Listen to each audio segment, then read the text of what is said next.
उसके साथ साथ हमारे 10 आदरणीय आत्माएं जो आप स्टेज के ऊपर विराजमान भी हैं और अलग अलग सेंटरों में महाराज जी द्वारा दिखाए गए मार्ग को, उनके बताए हुए ज्ञान को आगे धारा प्रवाह कर रहे हैं और हम बच्चों को बड़े प्यार से, बड़े उससे समझा भी रहे हैं और हम उसी पद्धति के ऊपर चल रहे हैं।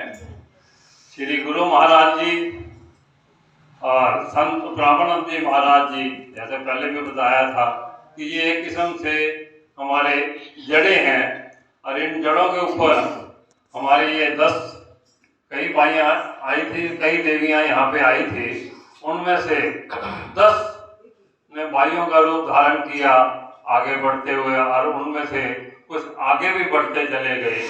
अब वो एक किस्म से हमारे इस ब्रह्म ज्ञान मंदिर के तने हैं और तने तो हम सबको पता है कि बहुत मजबूत होते हैं, बहुत ज्ञान देते हैं।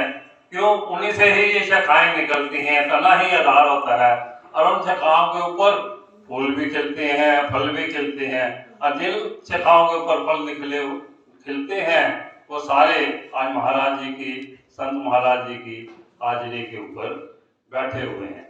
महाराज जी हमें जड़ों से सकाश देते रहते हैं, हमें बल देते रहते हैं, हमें शक्ति देते रहते हैं और हमारे ये तना रूप में महाराज जी, आदरणीय भैया जी हमें उसके बारे में आगे आगे बताते रहते हैं।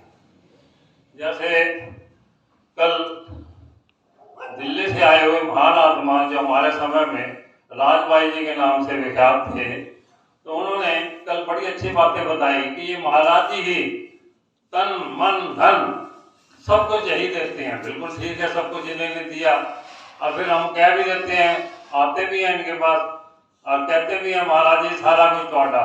फिर महाराज जी भी कहते थे कि सारा कुछ तोड़ा तो पंडाला तोड़ा उत्ते तो उत्ते, तो मकान तोड़ा अपना ये साड़ा भी है। तो महाराज जी ये बहुत प्यार से हमारे को कहते थे।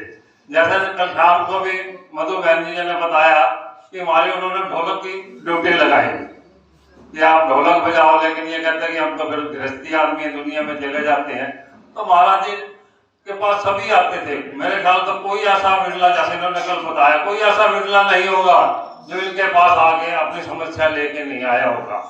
तो समस्या इनके पास लाते थे और इनके पास हर समस्या का समाधान होता था।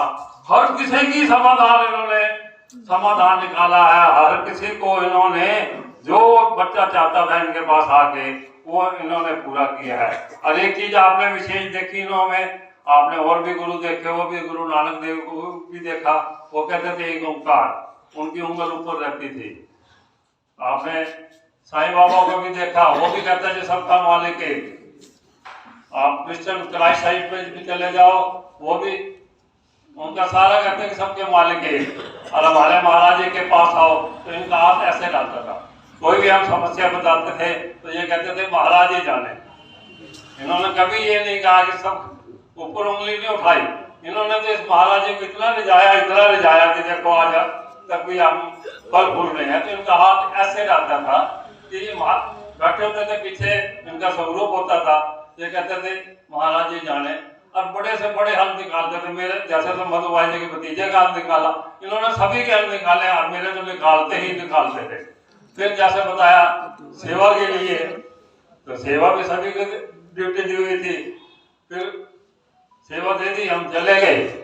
तो ये में आदत होती थी दुनिया में, हो गए यार ये कितना पागल हो गए। अशोक साबड़ा जी के लिए भी कहते थे 4 बजे बेवकूफ है ठंड, हम तो कमरे से बाहर नहीं निकलते। आज ये 10 किलोमीटर दूर धाम पे पहुंच जाते हैं। आके महाराज जी से शिकायत करते थे। महाराज जी कहते तुमने क्या किया जी? हमने भी उसको सुना दिया, भाई हमारी तो ड्यूटी लगा के हम तो करेंगे तेरे को जो भी है मतलब। तो महाराज जी कहते थे कि दुनिया तो कुछ भी बोले, उल्टा सीधा बोले, तुम मत बोलो तो वो अपने आप चुप हो जाएगा। ये बात बिल्कुल ठीक थी। महाराज जी ने कहा कि ताली 2 हाथ से बजती है, कोई मुक्की ताली बजाए। मुख से उसने बोल दिया आप चुप रहो, तो वो क्या करेगा? तो जब वो कुछ भी नहीं कर पाएगा तो आप भी चुप हो जाओगे। जब ताली से ताली बजेगी तो आवाज तो होगी, देखो कितने प्यार से बताया, ये नहीं बताया कि कोई झगड़ा होगा, वो शब्द ही ऐसे यूज नहीं करते थे। तो अगर ताली ताली बजेगी तो आवाज तो होगी होगी। तो ऐसे ही हमारे संत ब्राह्मण महाराज जी थे। तो कल जैसे हमारे राज भाई ने बताया, तन मन धन सब कुछ इन्हीं का है, तो हम अर्पण भी इन्हीं को कर देते हैं सब कुछ। फिर इन्होंने बताया हमारे को जनक राजा के बारे में। देखो जनक राजा तो अब तो छोटी सी प्रजा है उनकी, तो हमने तो दुनिया के चक्रों में आना ही आना है। तो वो दीक्षा लेने के लिए इन्होंने बताया कि वो गया कि चलो मैं कुछ जाके ग्रहण करता हूँ, ऋषि जी के पास वो गए, लेकिन फिर वो वापस आ गए। क्यों वापस आए? कि उनके अंदर देह का बाण आ गया।